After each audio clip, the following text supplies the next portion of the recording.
실제 로또 명당 자리에서는 1등 당첨자가 많이 나온다. 고로 사람들은 로또 명당을 찾는다. 그리고 여지없이 그 자리에서 1등이 나온다. 이것은 그 자리가 풍수지리적으로 좁기 때문이 아니다. 특정 장소에서 로또 판매량이 많을 경우 자연스럽게 그곳에서 더 많은 당첨자가 나올 확률이 높기 때문이다. 사람들에게는 확증 편향이 있는데 특정 장소에서 당첨자가 여러 번 나왔다는 사실에 주목하는 경향이 있으며 그 이후로 그곳이 행운의 장소라는 인식을 강화하는 결과를 낳게 된다. 다만 이런 관찰은 일반적인 확률 분포와 무작위성의 일부일 뿐 실제 그 장소가 다른 장소보다 더 높은 당첨 확률을 가진다는 것을 의미하는 것은 아니다. 이는 그저 무작위성과 관련된 통계적 우연이며 사회적, 심리적 요인들의 복합적 결과일 뿐이다. 로또 당첨 확률은 구매 장소와 상관없이 동일한 확률을 갖는다. 대치동에서 서울대학교 합격 비율이 높은 현상에도 비슷한 이유가 있다. 대치동은 서울 강남구에 위치한 교육 열풍의 핵심 지역이다. 이곳은 다양한 학원과 사설 교습소가 많다. 입시 컨설팅과 학습자료 구입에 용이하고 이곳에 학생을 보내는 학부모의 평균 소득과 학력도 평균적으로 높은 편이다. 이들의 다수는 서울 혹은 경기권에 거주하는 경우가 많고 학업에 대한 관심과 기대가 높다. 고로 대치동에서 서울대학교 합격 비율이 높은 것은 그러한 사람들이 많이 몰리기 때문이지 공부에 관심 없는 이들이 대치동으로 이사를 간다고 자연스럽게 학업 성적이 오르는 것은 아니다. 우리 사회에는 이런 현상들이 꽤 많은데 아마 다수의 집단 심리에 의해 벌어지는 일 중 하나가 아닐까 생각한다. 예를 들어 실리콘밸리는 기술 기업들이 다수 포진되어 혁신의 중심지로 인식될 수 있지만 이는 투자 환경과 인재풀, 네트워킹 기회, 정부 정책 등의 다양한 요인이 복합적으로 작용하는 결과이지 실리콘밸리라는 지역과는 아무런 연관성이 없다. 다시 말하자면 사회는 다양한 생각을 하는 사람들이 무작위적이고 산발적으로 존재하는 곳이다. 특정 컨텐츠가 이 산발적인 사람들 중 관심이 비슷한 사람들을 모으면 당연히 그곳에서는 네트워크가 발생하고 다른 장소에 비해 성공 확률이 높아질 뿐이다.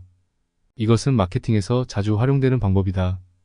가령 로또 명당은 최초에는 타의에 의해 만들어지지만 이후에는 자의에 의해 홍보된다. 이렇게 홍보되면 이곳의 로또 판매량은 더 높아지고 판매량이 높아지면 로또 1등 당첨자 비율 역시 더 높아진다. 학원의 경우에도 몇몇 합격 자생이 배출되면 더 많은 학생들이 그 학원을 다니게 될 확률이 높아진다. 많은 학생이 학원을 다니면 명문대 배출 비율은 더 높아진다.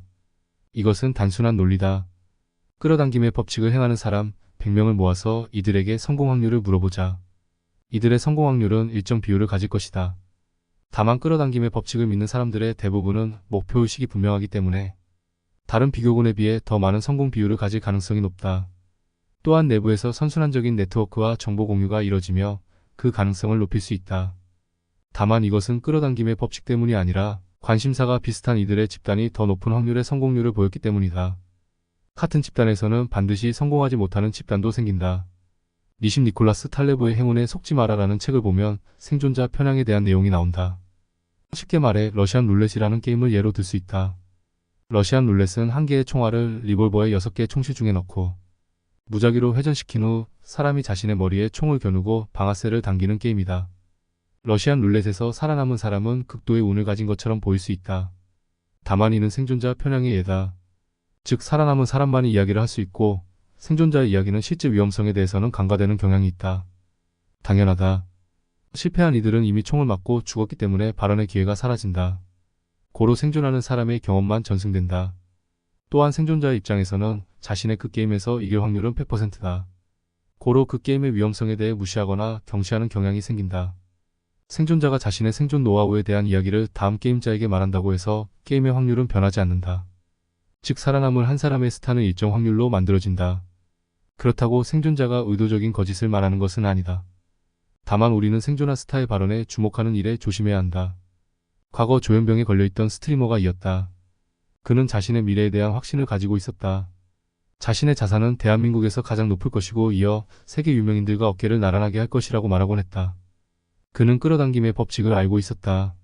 그는 자신의 이야기에 확신을 갖고 있었으며 매일같이 들고 읽고 쓰기까지 했다. 책이 말하는 바와 같이 확언을 했다. 이미 이루어진 것처럼 말하고 다녔다. 항상 좋은 기분을 유지하고자 했다. 그러나 그에게 그런 일은 일어나지 않았다. 끌어당김의 법칙은 분명 믿어 좋을 컨텐츠는 분명하다. 그러나 수많은 조현병 환자의 망상이 그들 앞에 실현되지 않는 이유에 대해 증명할 방법이 없다. 망상증 환자의 경우는 정상인에 비해 자신의 망상을 확고하게 한다. 그러나 어째서 그들에게만 끌어당김의 법칙은 냉혹한 것일까? 일론 머스크나 워렌 버핏, 빌 게이츠가 자리에 앉아서 고급 승용차를 타고 싶어요. 자산이 10배가 늘었으면 좋겠어요. 를 쓰고 웃고 있을 거라고 생각한다면 잘못됐다. 이들의 대부분은 목표의식을 분명히 한다. 상태가 아니라 행위에 집중한다. 즉 고급차와 저택을 갖고 싶어요가 아니라 오늘은 어떤 목표를 이뤄야겠다. 는 다짐을 한다.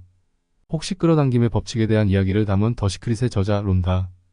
번의 다른 성공적에 대해 알고 있나? 대부분의 사람들은 알고 있지 않다.